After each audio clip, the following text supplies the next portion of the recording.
Halo kamu semua, selamat malam. Ini karena sudah mau masuk jam 12 malam dan saya belum bisa dapat tidur karena insomnia. Akhirnya saya putuskan untuk buat ini video.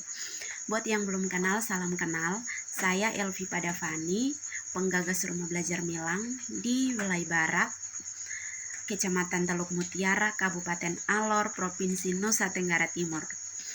Ya, karena beberapa kawan sempat tanya, Elvi, kamu rumah belajar itu ceritanya bagaimana sampai ini rumah belajar terbentuk?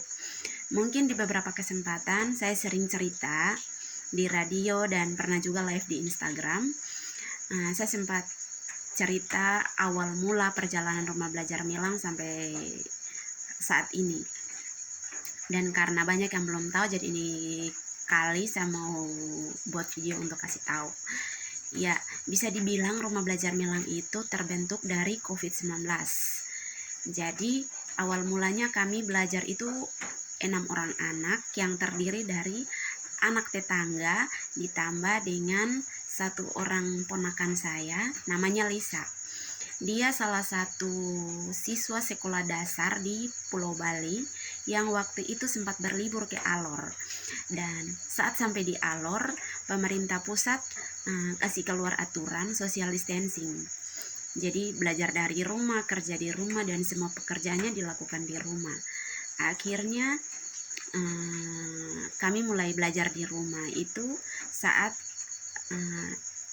tugas-tugasnya dikirim lewat aplikasi dan kami kerja di rumah. Jadi di dalamnya itu ada salah satu pelajaran bahasa Inggris.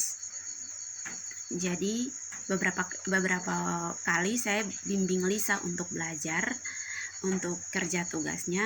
Tapi kali berikutnya itu timbul inisiatif untuk ajak teman bermainnya untuk belajar sama-sama.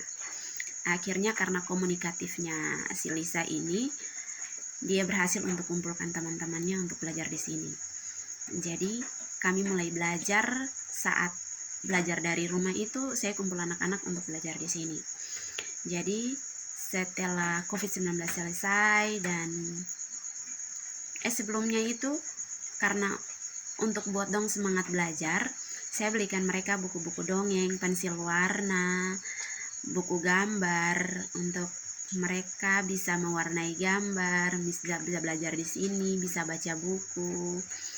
Karena semangat, karena mereka senang, akhirnya mereka mulai ajak lagi kawan-kawan lain untuk bergabung.